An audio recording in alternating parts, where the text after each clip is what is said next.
Hello बच्चों, कैसे हो आप लोग। स्वागत है आपका समर्थ कॉमर्स क्लासेस के यूट्यूब चैनल पर। और बच्चों, आज हम स्टार्ट कर रहे हैं जो हमने लास्ट क्लास में जहां पे छोड़ा था वहीं से ही आगे हम स्टार्ट करेंगे। तो लास्ट क्लास में हमने जो छोड़ा था वो क्या था? Assumptions of law of diminishing marginal utility. तो लास्ट क्लास में हमने लॉ ऑफ डिमिनिशिंग मार्जिनल का मतलब जाना था, डिमिनिशिंग मार्जिनल यूटिलिटी का। तो क्या मतलब था बच्चों law of diminishing marginal utility? तो ये लॉ हमें सिंपली हमें क्या बताता है?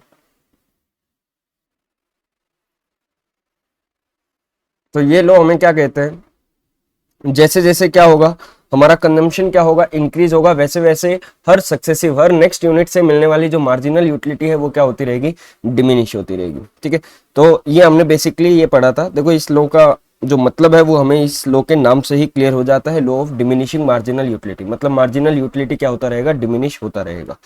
ठीक है, और कुछ की पॉइंट्स भी हमने पढ़े थे, जैसे कि इस लॉ को प्रपोंड, इस लॉ का आविष्कार जो है वो किसने किया? एच गोसन ने। सिस्टमेटिकली किसने बताया? Alfred Marshall. इसलिए अच्छा, एच गोसन ने इस लॉ को पहली बार लेके आए थे, तो इसलिए इसको क्या बोला जाता है? फर्स्ट लॉ ऑफ गोसन भी बोला जाता है। जो गोसन जो थे वो कहाँ के थे? जर्मनी के थे। अच्छा, कुछ एजम्पशंस हमने पढ़ी थी, जिसमें पहली एजम्पशन क्या थी? होमोजेनियस क्या होना चाहिए? कंजम्पशन होना चाहिए। और सेकंड क्या था? कॉन्टिन्यूअस कंजम्पशन होना चाहिए। इसी से आगे आज हम बढ़ते हैं।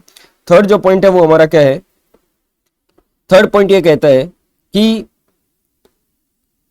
जो हमारा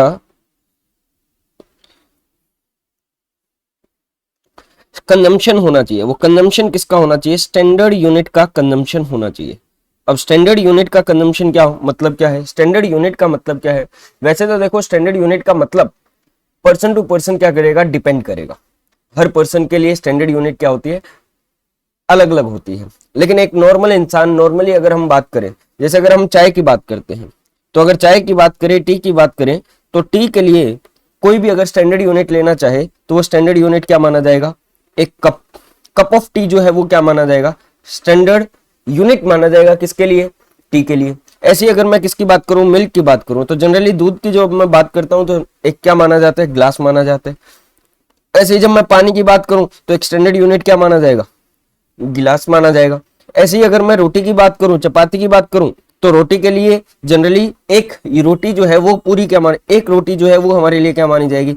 स्टैंडर्ड यूनिट मानी जाएगी। वैसे तो देखो, स्टैंडर्ड यूनिट की कोई डेफिनेशन नहीं है, ये तो एक मैं अपने समझाने के तरीके के लिए बता रहा हूं कि स्टैंडर्ड का मतलब क्या रहेगा। नॉर्मली एक कोई भी इंसान है, जब चाय की बात करते हैं, अगर हम कहते हैं कि हमें चाय पीनी, तो हम जब हम बात करना है, देखो यूनिट, क्योंकि हम क्या लेते हैं यहाँ पे? Unit consume. अब वो यूनिट कंज्यूम अगर हम क्या लेके चले, खुद सोचो। अगर मैं आपको कहूं कि देखो, चाय का कंजम्पशन करते हैं, ठीक है, और चाय का कंजम्पशन किससे करते हैं? स्पून से करते हैं। तो अगर मैं यहाँ पे यूनिट क्या ले लूं चाय के लिए? एक स्पून ले लूं मैं, है ना। तो मैं कहता हूं पहला स्पून मैंने चाय का पिया, पहला स्पून चाय का पिया, तो मेरे को यूटिलिटी कितनी मिली? 50 की। अब एक बात बताओ, पहली बात तो स्पून से कोई चाय पीता है क्या? नहीं, उसके लिए स्टैंडर्ड यूनिट नहीं रहेगी। तो स्टैंडर्ड यूनिट रखने के लिए क्या रखना चाहिए? जनरली हमें क्या रखना चाहिए? कप रखना चाहिए। ऐसे ही अब बताओ, मैं अगर बोलूं सेकंड कप, सेकंड स्पून से अगर चाय पीऊंगा, तो शायद अब यूटिलिटी ना, अब कभी घर पे ट्राई करना, ऐसे आप क्या करना, स्पून से चाय पीने की कोशिश करना, तो पहले स्पून में आपकी यूटिलिटी क्या होगी? 50 या कोई भी रहेगी। सेकंड स्पून में आपकी यूटिलिटी क्या होगी? पहले वाले के कंपैरिजन में ज्यादा होगी, जबकि यह ज्यादा नहीं तो कम से कम उतनी होगी। क्यों उतनी होगी? क्योंकि हमारी इंटेंसिटी ना, जो हमारी डिजायर है, वो पहले स्पून से कम हुई नहीं, पहले स्पून से हमारी डिजायर कम हुई नहीं। तो ये एक रीजन रह गया यहाँ पे, है ना। तो इसलिए यहाँ पे यूटिलिटी कम ना होके या तो उतनी ही रह सकती है, या हो सकता है बढ़ भी जाए, दोनों हो सकते हैं। तो कम नहीं होगी, अगर कम नहीं होगी तो फिर ये हमारा law of diminishing marginal utility काम ही नहीं करेगा। हाँ, ये कम कब होगी? जब आप किसकी बात करोगे? एक स्टैंडर्ड यूनिट की बात करोगे। जब किसकी बात की जाती है? स्टैंडर्ड यूनिट की बात की जाएगी, तब हम बात करेंगे। अब स्टैंडर्ड यूनिट क्या होगी? अगर आप कप की बात करोगे, तो अगर आप एक कप चाय पीते हो, तब आपकी मार्जिनल यूटिलिटी अगर 50 है, तो सेकंड में आपकी मार्जिनल यूटिलिटी क्या होगी? कम होने के पूरे चांसेस है। और ये चांसेस क्यों हो गए? ये चांसेस क्यों हो गए? क्योंकि यहां पे हमने क्या लिया? अब स्टैंडर्ड यूनिट लिया। यहां पे हमने क्या रखा? स्टैंडर्ड यूनिट रखा। तो स्टैंडर्ड यूनिट होनी जरूरी है। ऐसे अगर मैं बोलूं आपको कि पानी पीना है ना, अब पानी के लिए आपके लिए स्टैंडर्ड यूनिट मैंने आपको बोला जनरली क्या रखा जाएगा? एक गिलास रखा जाएगा। अब आप कह रहे हो कि सर पानी के लिए हम यूनिट क्या रखेंगे? यूनिट क्या रखते हैं हम? ड्रॉप बाय ड्रॉप पिएंगे हम पानी। अब एक बात बताओ, ड्रॉप बाय ड्रॉप पियोगे, बूंद बूंद करके अगर पानी पियोगे, तब अब एक बूंद आप कहते हो, चलो एक बूंद आपने पिया, एक ड्रॉप आपने पानी पिया, उससे कुछ मार्जिनल यूटिलिटी मिला। सेकंड ड्रॉप में मार्जिनल यूटिलिटी आपका क्या हो जाएगा, ज्यादा होगा या कम होगा, ज्यादा हो जाएगा। अब एक क्या बनता क्या है बताओ एक ड्रॉप से। ऐसे ही अगर आप बोलो कि सर हम तो यूनिट क्या रखेंगे, एक बाल्टी रखेंगे, बाल्टी से पानी पिएंगे, एक बाल्टी, फिर 2 बाल्टी, फिर 3 बाल्टी, अरे पागल आदमी क्या। तो स्टैंडर्ड यूनिट रखना यहाँ पे क्या हो गया, बहुत जरूरी हो गया, है ना। तो थर्ड अजम्पशन क्या है कि ये law of diminishing marginal utility कब काम करेगा, जब आप जो यूनिट लोगे वो यूनिट कैसी हो, एक स्टैंडर्ड यूनिट हो, है ना कम ना ज्यादा, स्टैंडर्ड यूनिट होनी चाहिए। तो ये हमारा क्या हो गया, थर्ड पॉइंट। अच्छा, फोर्थ पॉइंट जो है वो हमारा क्या है, constant marginal utility of money. Constant marginal utility of money, last class में हमने बात की थी कि मार्जिनल यूटिलिटी ऑफ मनी क्या होता है। अब ये अजम्पशन क्यों रखी गई है, तो जैसे जैसे हमारा ये आगे कार्डिनल अप्रोच चलेगा वैसे वैसे हमें ये आगे समझ आएगा। बेसिकली ये ज्यादा हमें कहां समझ आएगा, जब हम क्या पढ़ेंगे, कंज्यूमर्स इक्विलिब्रियम पढ़ेंगे। जब हम क्या पढ़ेंगे, एक आगे हमारा टॉपिक आएगा कंज्यूमर्स इक्विलिब्रियम, वहां पे हम इस टॉपिक को डिस्कस करेंगे। और इसी के साथ एक है, हम क्या वहां पे सेम एक अजम्पशन हमारी और है, प्राइस ऑफ कमोडिटी भी क्या रखा जाएगा, कांस्टेंट रखा जाएगा। तो कांस्टेंट प्राइस ऑफ कमोडिटी, ये भी हमारा क्या रहेगी, एक अजम्पशन रहेगी कि हमें प्राइस के साथ में कोई छेड़छाड़ नहीं करना है। ये भी हमें कब समझ आएगा, जब हम कौन सा टॉपिक करेंगे, जब हम टॉपिक करेंगे हमारा कंज्यूमर्स इक्विलिब्रियम। तो ऐसी अजम्पशन यहाँ पे क्यों रखी गई है, तो ये तो जब हमारा कंज्यूमर्स इक्विलिब्रियम हमारा एक टॉपिक होगा वहां पे हमें अच्छे से ज्यादा समझ आएगा, ठीक है। तो अभी मैं इस पॉइंट को नहीं समझा रहा हूं, ये जब हम कंज्यूमर्स इक्विलिब्रियम करेंगे तब आपको मैं बताऊंगा यहाँ पे, ठीक है, कि यहाँ पे ये अजम्पशन क्यों रखी गई है। अच्छा, सिक्स्थ पॉइंट, ये एक पॉइंट और कहता है, यहां पे एक अजम्पशन और रखी गई, क्या, hypothesis of independent utility. Hypothesis of independent utility, अब इसका क्या मतलब है, इंडिपेंडेंट यूटिलिटी का क्या मतलब है, हाइपोथेसिस वर्ड का मतलब क्या है, तो हाइपोथेसिस वर्ड का मतलब तो सिंपली क्या हो गया, काल्पनिक। मतलब ये एक हम ऐसी अजम्पशन ले रहे हैं जो काल्पनिक है, जो वास्तव में नहीं हो सकती है। इंडिपेंडेंट का मतलब क्या है, स्वतंत्र, और यूटिलिटी का मतलब तो खैर आपको मालूम ही है। इसका मतलब क्या है, हम यहाँ पे मान के चल रहे हैं, अगर हम क्या पी रहे हैं, टी, तो टी की अपनी एक इंडिपेंडेंट यूटिलिटी है। मतलब टी की यूटिलिटी किसी और चीज से प्रभावित नहीं होगी, किसी और चीज का इफेक्ट टी की यूटिलिटी पर नहीं होगा। अगर हम क्या कर रहे हैं, एप्पल कंज्यूम कर रहे हैं, अगर हम क्या कर रहे हैं, रोटी कंज्यूम कर रहे हैं, तो इनका इफेक्ट, है ना, जो भी चीज हम कंज्यूम कर रहे हैं उस चीज की अपनी एक इंडिपेंडेंट यूटिलिटी है, हम ये मान के चलेंगे। वास्तव में ऐसा नहीं हो सकता, वास्तव में ऐसा नहीं हो सकता। ऐसा नहीं हो सकता कि चाय के ऊपर किसी और चीज का प्रभाव ना पड़े, ऐसा नहीं हो सकता कि एप्पल की यूटिलिटी के ऊपर किसी और चीज का प्रभाव ना पड़े, ऐसा नहीं हो सकता कि रोटी के ऊपर किसी और चीज का प्रभाव ना पड़े। सर क्या मतलब है इस बात का, एक बात बताओ, आप चाय पी रहे थे, टी, आपको, ठीक है, मैं एग्जांपल के तौर पे समझते हैं, आप पहला कप चाय पीने जा रहे थे, आपको लग रहा था यूटिलिटी कितने मिलेगी, 50 की, आपको एक कप चाय से यूटिलिटी कितनी मिलेगी, 50 की, तो मार्जिनल यूटिलिटी आपके लिए क्या हो गया, 50। अब हुआ क्या, जैसे ही आप चाय पीने लगे साथ में आपको क्या मिल गया, इधर कॉफी भी मिल गई, कॉफी भी दिख गई, और जैसे ही कॉफी दिखी, जैसे ही आपको कॉफी दिखी, आपकी मार्जिनल यूटिलिटी टी के लिए क्या हो गई, कम हो गई। आप क्या चाहते हो, यार कॉफी पीते हैं, कॉफी पीने का ज्यादा मन है, अभी टी पीने का पहले मन था, क्यों, तब तक हमें कॉफी का कोई ऑप्शन नहीं दिख रहा था। अब जैसे ही कॉफी का ऑप्शन दिखा, हमारी चाय के लिए यूटिलिटी क्या हो गई, कम हो गई। तो एक बात बताओ, क्या चाय के ऊपर कॉफी का इफेक्ट पड़ा या नहीं पड़ा, पड़ा, लेकिन हम ये मान के चलेंगे। यहां पे हमारी अजम्पशन क्या है, हमारी अजम्पशन है इंडिपेंडेंट यूटिलिटी। इंडिपेंडेंट यूटिलिटी है चाय की, चाय की यूटिलिटी किसी और चीज से प्रभावित नहीं होगी, कॉफी का इफेक्ट नहीं पड़ेगा। ऐसे ही, है ना, वास्तव में तो पड़ता है, अगर प्रैक्टिकल लाइफ में बात करें तो पड़ेगा। ऐसे ही चलो मान लेते हैं कि हम क्या करने लगे, रोटी खाने लगे, है ना, तो मैं पहली चपाती खाने लगा।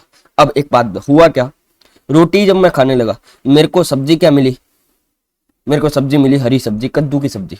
अब ये जब कद्दू की सब्जी मिली तो मेरी यूटिलिटी कितनी थी, 20, मेरा मन ही नहीं किया खाने का, 20 की यूटिलिटी।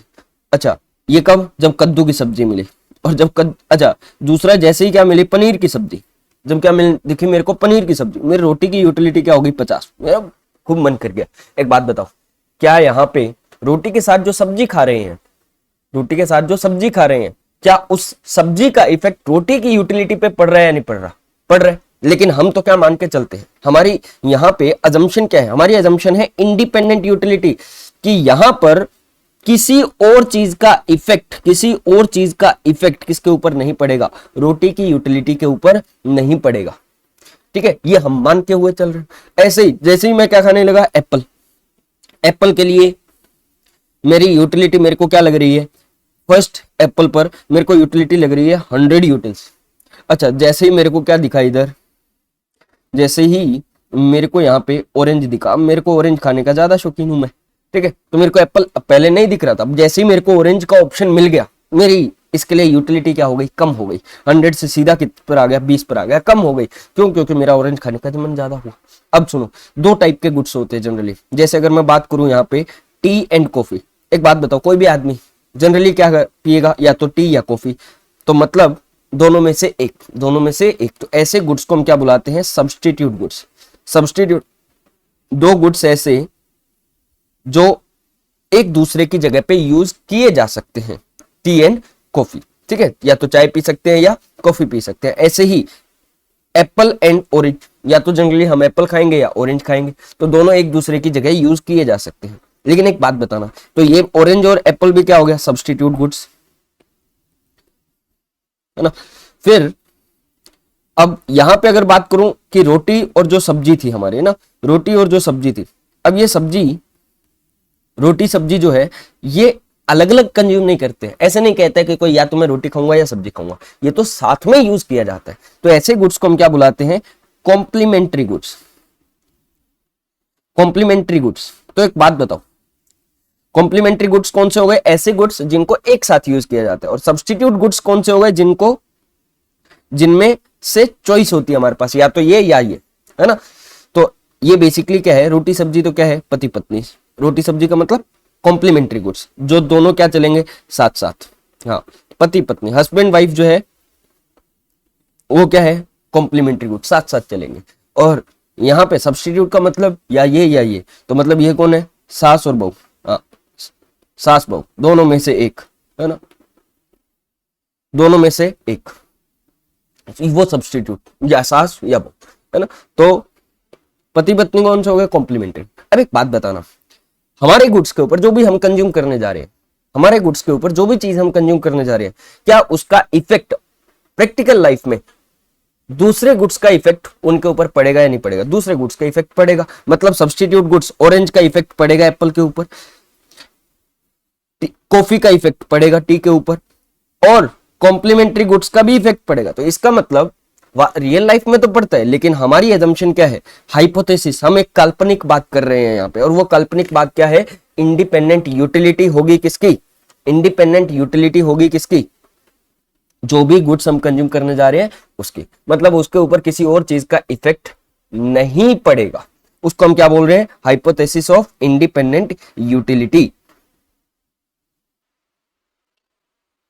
हाँ जी, तो नेक्स्ट हमारा अब अजम्पशन क्या है, अभी हमारी अजम्पशन चल रही है। बताओ अभी तक कितनी अजम्पशंस हो गई है, 6।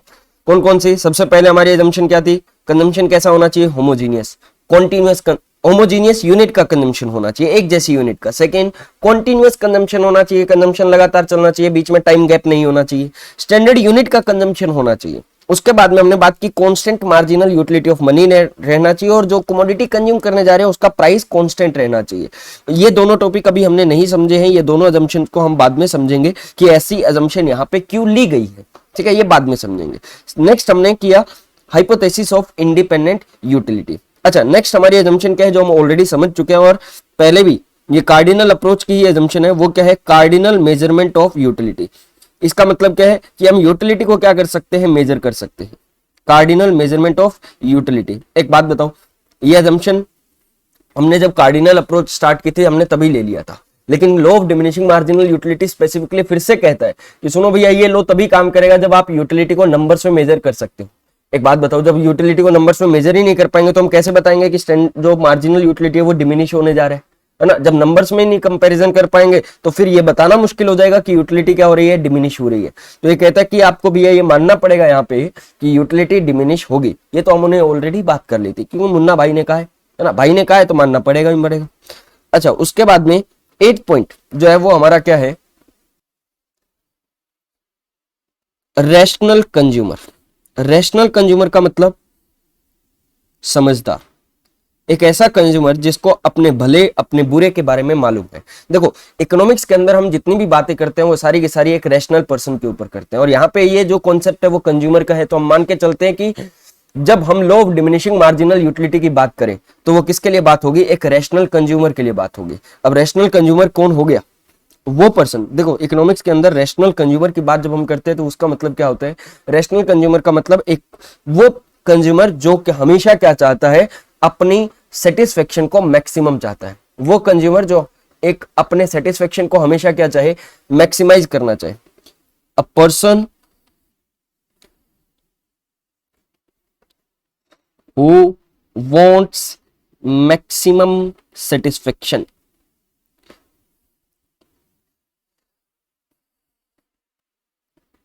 उस पर्सन को हम क्या बुलाएंगे, रैशनल कंज्यूमर। तो यहां पे एक ऐसे आदमी की बात नहीं हो रही है जो रैशनल नहीं है। जैसे कि एक बात बताओ, कुछ लोग होते हैं जिनको कितना भी खिलाते जाओ उनको कोई फर्क ही नहीं पड़ता, वो तो कह रहे हैं भैया कोई दिक्कत ही नहीं है, हमारे तो खिलाते जाओ। कुछ लोग होते हैं उनको कोई फर्क ही नहीं पड़ रहा, तो भैया उनके ऊपर ये लो काम नहीं करेगा।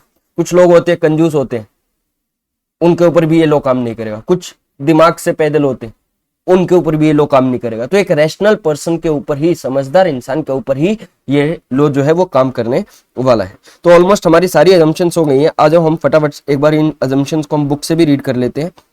तो सबसे पहले हमारी पहली assumption law of diminishing marginal utility के लिए क्या थी, हमारी सबसे पहली अजम्पशन क्या थी, रैशनलिटी।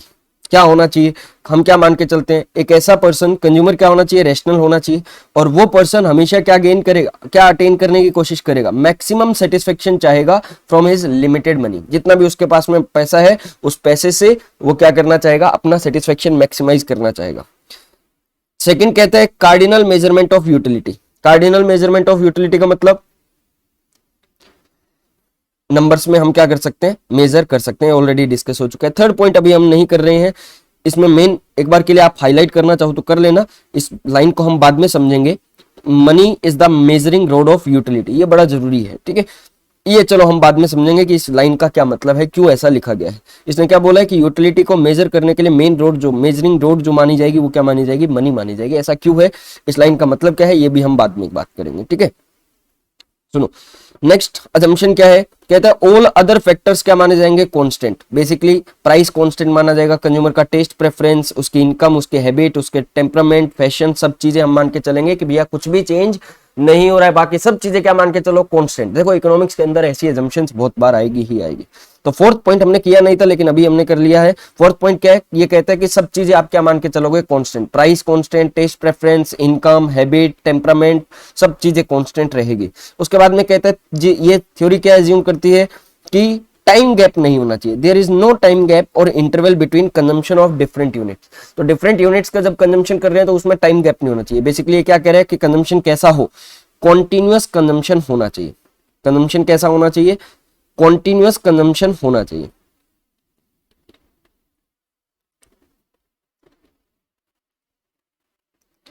अच्छा जी, उसके बाद कहते हैं different units of commodity consumed are assumed to be homogeneous और आइडेंटिकल इन नेचर। मतलब कैसी होनी चाहिए, होमोजीनियस यूनिट होनी चाहिए, होमोजीनियस यूनिट का कंजम्पशन होना चाहिए, ठीक है।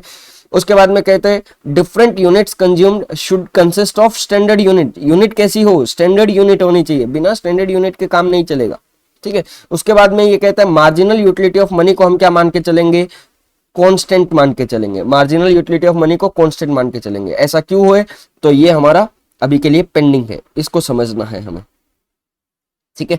और ये लास्ट हम समझ चुके हैं, हाइपोथेसिस ऑफ इंडिपेंडेंट यूटिलिटी। इसका मतलब कि जो भी यूटिलिटी हमें मिल रही है किसी एक प्रोडक्ट से, किसी एक गुड से, एक कमोडिटी से, उसका उसके ऊपर किसी दूसरी कमोडिटी, दूसरे गुड्स का इफेक्ट नहीं पड़ेगा, ये हमारी अजम्पशन रहेगी यहाँ पर, ठीक है। तो इसके अलावा हमने law of diminishing marginal utility अभी तक कंप्लीट कर लिया। चलो अब नेक्स्ट हम इसका पार्ट करेंगे, वो हमारा क्या है, exception to law of diminishing marginal utility. Next हमारा टॉपिक क्या है, exception to law of diminishing marginal utility.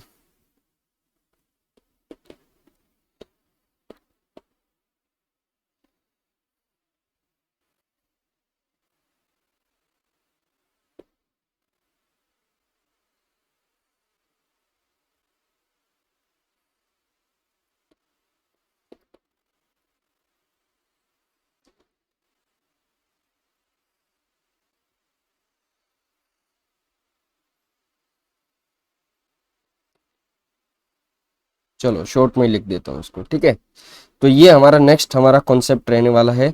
अब क्या है एक्सेप्शन? अब देखो बेसिकली एक्सेप्शन का मतलब क्या है, जो लॉ कहता है उसके विपरीत चलना, वो हमारा क्या हो गया एक्सेप्शन, मतलब अपवाद। तो कुछ ऐसी चीजें होंगी जहां पे हमारा ये लॉ जो है वो काम नहीं करेगा। वो ऐसी कौन सी चीजें हैं वो हम ढूंढेंगे अभी, ठीक है। तो सुनो, एक्सेप्शन का मतलब वो चीजें जिनके ऊपर हमारा ये लो काम नहीं करेगा। और ये लो काम ना करने का मतलब क्या है? ये लो काम करने का मतलब है, देखो ये लो तो कहता है कि जैसे जैसे आप कंजम्पशन बढ़ाओगे आपका मार्जिनल यूटिलिटी कम होता जाएगा। तो एक्सेप्शन का मतलब क्या हो जाएगा कि जैसे जैसे आप कंजम्पशन बढ़ाओगे आपका मार्जिनल यूटिलिटी कम नहीं होगा। ये एक्सेप्शन हो गया, ये एक्सेप्शन हो गया, है ना।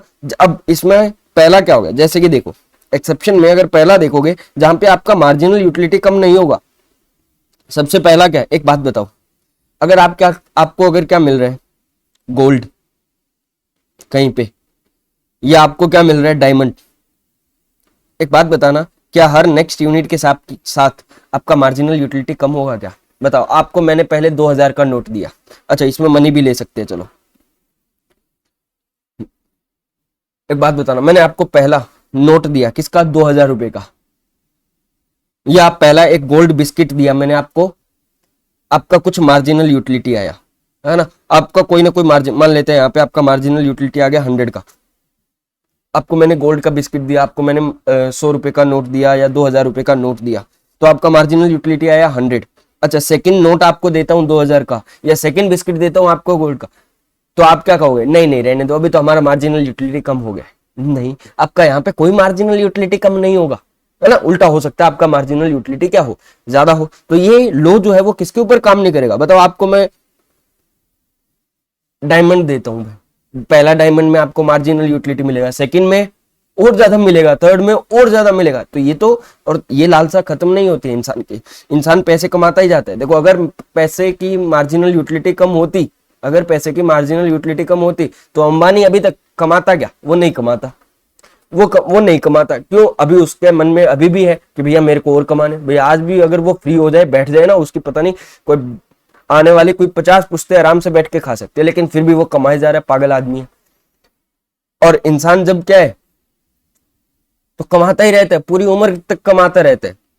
तो बताओ, पैसे की, गोल्ड की, डायमंड की, या प्रेस्टिजियस गुड्स जो होते हैं ना, उन चीजों की वैल्यू कभी कम नहीं होती, उनकी मार्जिनल यूटिलिटी कभी कम नहीं होती है। तो ये हमारा पहला एक्सेप्शन आ गया। अच्छा सेकंड एक्सेप्शन हमारा क्या है, चलो आओ इन चीजों को आपकी बुक से फटाफट से रीड कर लेते हैं। तो ये लोग कहाँ काम नहीं करेगा, तो सबसे पहले कहता है भैया जहां पे आपके प्रेस्टिजियस गुड्स होंगे, जैसे कि गोल्ड, कैश, डायमंड, इन चीजों के ऊपर आपका ये लोग काम नहीं करेगा। प्रेस्टिजियस गुड्स के ऊपर आपका ये काम नहीं करेगा। सर प्रेस्टिजियस गुड्स और क्या हो सकते हैं? एक बात बताओ, आपकी बीएमडब्ल्यू, आपके पास में बीएमडब्ल्यू कार हो, ऑडी हो, अब ऐसी कार, या ऑडिट नहीं सॉरी ऑडी हो, या महंगी महंगी आपके पास में कोई घड़ी हो, तो इन चीजों की वैल्यू कम नहीं होती, ये प्रेस्टिजियस गुड्स माने जाएंगे, ठीक है। उसके बाद में ऐसी चीजें जिन चीजों की आपको क्या है, हॉबी है, या रेयर कलेक्शन वाली चीजें। अब कुछ लोगों को क्या होती है, हैबिट होती है किस चीज की, कुछ पुराने कॉइन्स इकट्ठा करने की, या कुछ लोगों को हैबिट होती है, हैबिट क्या, रेयर कलेक्शन। रेयर कलेक्शन मतलब जो चीजें कम मिलती है, बहुत कम मिलती है। जैसे इंडिया के अंदर अगर क्या है, कुछ लोगों को कलेक्शन करने का बड़ा शौक रहता है, जैसे कि वो कलेक्शन करते हैं, बुक्स का कलेक्शन करते हैं। जैसे कि कुछ लोग कलेक्शन करते हैं जो बाहर की फॉरेन करेंसी है, उनको क्या करते हैं, जैसे मान लेते हैं कोई डॉलर का कर रहा है, या कोई सिंगापुर की करेंसी का कर रहा है, या कोई इंडोनेशिया की करेंसी का, जैसे ही नोट मिलता है वो लेते हैं। तो एक बात बताओ, जैसे जैसे वो ये यूनिट्स को इकट्ठा करते जा रहा है, क्या उनका मार्जिनल यूटिलिटी कम हो रहा है? नहीं, उनका बढ़ता जाता है। ऐसे ही कुछ चीजों की आपको क्या होती है, हॉबी होती है, तो उन चीजों को आप कंज्यूम करना चाहोगे, उन चीजों को आप ज्यादा से ज्यादा लेना चाहोगे। जैसे कि मान लेते हैं कि किसी को क्या है, बुक पढ़ने का शौक है, बुक पढ़ने की हॉबी है किसी की, तो वो ज्यादा से ज्यादा बुक पढ़ता जाता है, उसके हर बुक्स के साथ में उसकी मार्जिनल यूटिलिटी क्या होती रहती है, बढ़ती रहती है, उसकी क्यूरियोसिटी बढ़ती रहती है। तो उसका मार्जिनल यूटिलिटी कम नहीं हो रहा है हर बुक के साथ में, उसका उल्टा बढ़ता जा रहा है। ऐसे ही कुछ लोगों को हैबिट हो जाती है किन चीजों की, एल्कोहल की, सिगरेट की, कंप्यूटर गेम खेलने की। तो अब एक बात बताओ, एल्कोहल अगर कोई पी रहा है, जिसने पहला पैग लगाया, पहले पैग में तो होश, अभी तो बेचारा होश में रहता है, सेकंड में फिर धीरे धीरे तार जुड़ने शुरू होते हैं, और एक टाइम ऐसा आता है उसके बाद में तो उसको पिलाते जाओ पिलाते जाओ पिलाते जाओ, उसका कोई मार्जिनल यूटिलिटी कम नहीं हो रहा है।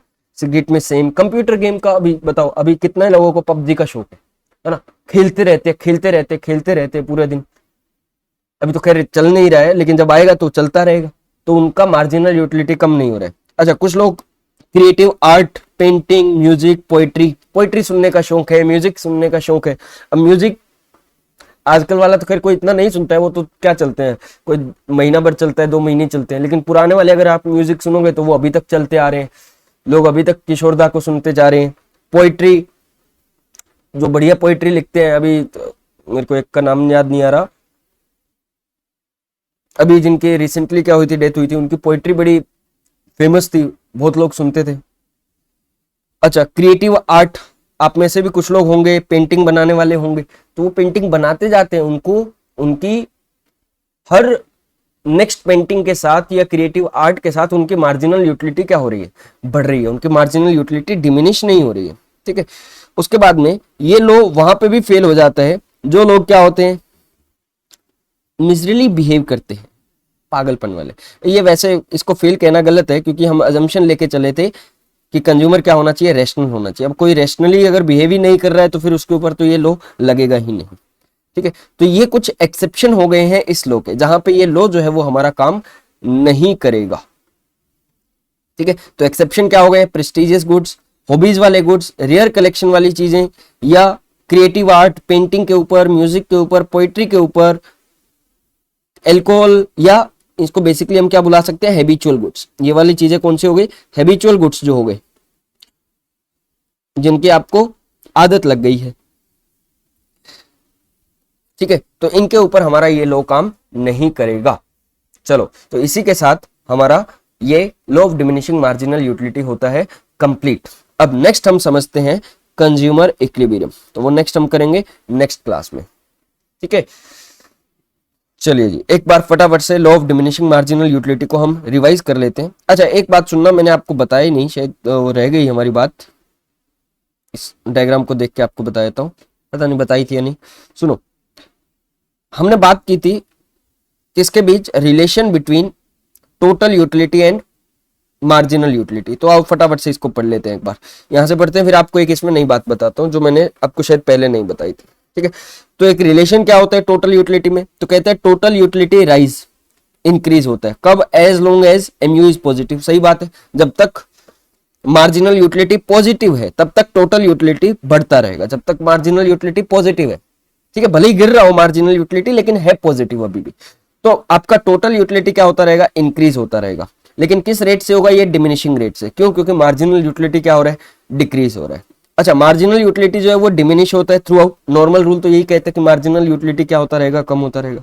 अच्छा, उसके बाद में मार्जिनल यूटिलिटी जब जीरो होता है तो टोटल यूटिलिटी क्या होता है, मैक्सिमम होता है। इसी पॉइंट पे हमें, मेरे को क्या करनी है, आपको एक बात बतानी है। ठीक है, उसके बाद में जब मार्जिनल यूटिलिटी क्या होगा, नेगेटिव होगा, मार्जिनल यूटिलिटी जब नेगेटिव होगा, ये वाली सिचुएशन आएगी, तो उसमें टोटल यूटिलिटी आपका क्या होगा, डिक्रीज होगा। ठीक है, और उसके बाद में mu is the rate of change in total utility, या फिर it is the slope of total utility curve. ये बात हमने की थी कि मार्जिनल यूटिलिटी ही टोटल यूटिलिटी कर्व का स्लोप है, या mu ही क्या है, रेट है। भाई टोटल यूटिलिटी में कितना चेंज होगा, वही तो क्या है, मार्जिनल यूटिलिटी है। mu पॉजिटिव, जीरो, नेगेटिव तीनों हो सकते हैं। अब एक पॉइंट हमें समझना है, समझना क्या है, आपको सिर्फ बताना है मेरे को, टोटल जहां पे आपका टोटल यूटिलिटी क्या होता है, मैक्सिमम होता है, तो इस पॉइंट को हम एक नाम देते हैं, कहां पे, जहां पे आपका टोटल यूटिलिटी मैक्सिमम हो, उसको हम क्या बुलाते हैं, पॉइंट ऑफ सैचुरेशन। इस पॉइंट को हम क्या बुलाएंगे, पॉइंट ऑफ सैचुरेशन, या फिर पॉइंट ऑफ सेटाइटी। अब कुछ लोग इसको सेटिटी बोलते हैं, लेकिन मैं इसको सेटाइटी बोलता हूं, मैं क्या, डिक्शनरी भी बोलती है, पॉइंट ऑफ सैचुरेशन या पॉइंट ऑफ सेटाइटी।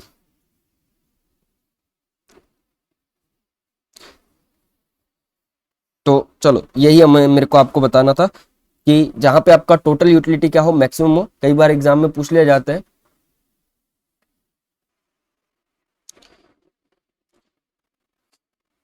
तो पॉइंट ऑफ सेचुरेशन और पॉइंट ऑफ सेटाइटी, इसके ऊपर एक कई बार क्वेश्चन भी पूछ लेते हैं कि पॉइंट ऑफ सेचुरेशन किसको बुलाते हैं, तो जहां पे आपका टोटल यूटिलिटी क्या हो, मैक्सिमम हो, उस जगह उस पॉइंट को हम क्या बुलाते हैं, पॉइंट ऑफ सेचुरेशन या पॉइंट ऑफ सेटाइटी, दो नाम है इसके। चलिए, तो नेक्स्ट क्लास में हम करेंगे हमारा कंज्यूमर्स इक्विलिब्रियम। ठीक है, चलिए, थैंक यू।